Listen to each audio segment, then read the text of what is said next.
अधिकारी जो नगर निगम के आए थे एआरआई, मैं उस एआरआई से कहना चाहता हूं कि आप जाति देखकर और आपने भगत सिंह के प्रति जो गलत शब्द बोले हैं, क्या भगत सिंह सेना के सिपाही हो, ऐसी मैं अमर्यादित शब्द यहाँ सोशल मीडिया पे कह नहीं सकता हूं।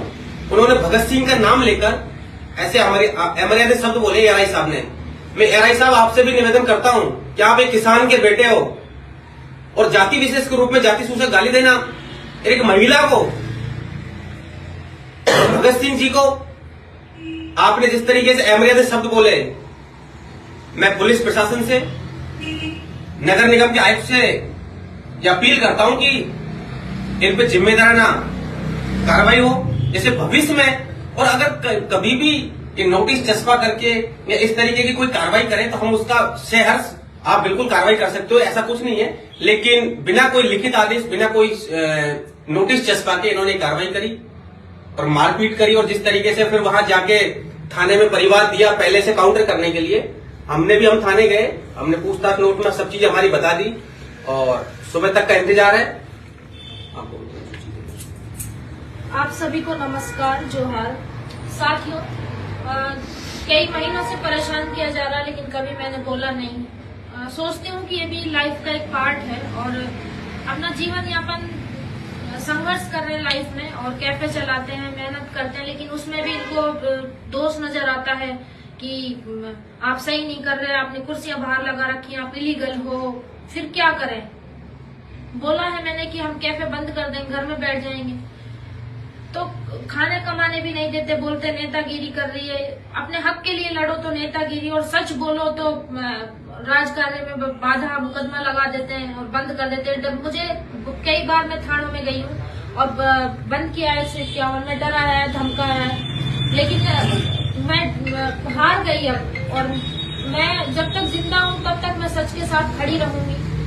और आप सब ने जो आवाज उठाई है सोशल मीडिया पे, उसके लिए आप सभी का बहुत बहुत धन्यवाद। आप सभी ने जो साथ दिया है, और ऐसे भ्रष्ट अधिकारी के खिलाफ जो ऐसे गुंडे लेकर के घूमते हैं, लोगों को डराते हैं, धमकाते हैं, आज मेरे साथ में ये हुआ है, तो ये दिखाते हैं कि देखो अगर आप भी आवाज उठाओगे तो आपके साथ भी यही होगा। हमारी कोई बात नहीं सुनी जाती, जबरदस्ती उठा करके, आपने देखा होगा 3 दिन पहले मेरे हस्बैंड को उठा करके गाड़ी में पटक करके ये थाने लेकर गए थे। ये कौन सा नियम है, कौन सा कानून है ये कि आप जबरन, मतलब हम आजाद भारत में रहते हैं, क्या हम आजाद हैं आज भी? मतलब हमें खाने कमाने नहीं दिया जाता। इंसान कैसे कैसे अपनी रोजी रोटी कमा रहा है, उसके लिए फिर उसको उल्टा सीधा थाने में अगर एफआईआर दो तो वो उल्टा सीधा बोलते नहीं आप गलत कर रहे हो। कानून से बड़ा कुछ नहीं है। कानून की आड़ में आकर के ये लोग गरीबों को परेशान करते हैं, वर्दी पहन करके गरीबों को परेशान करते हैं, हाथ उठाते हैं। आखिर मैंने कौन सा पाप किया था जो मुझे मारा गया, मेरे बाल खींचे गए, मुझे गलत बोला गया, क्यों?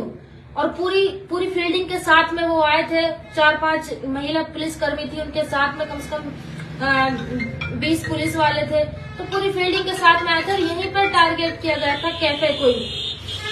तो मैं कहना चाहती हूँ कि अगर आप अतिक्रमण को हटा रहे हो जेपी सरजाना जी, तो हम पूरा आमेर को अतिक्रमण मुक्त चाहते हैं। जो आपको फंड देते हैं, चंदा देते हैं, उनको आप कुछ नहीं बोलते, लेकिन हमने इनको पैसे नहीं दिए तो हमें टारगेट किया। क्यों? हम पैसे नहीं देंगे और कानून के हम साथ में हैं। अगर ये गलत है तो आप पैसे लेना बंद करो, और अगर ये किसी से पैसा लेते हैं तो इनको अच्छे से सबक सिखाओ।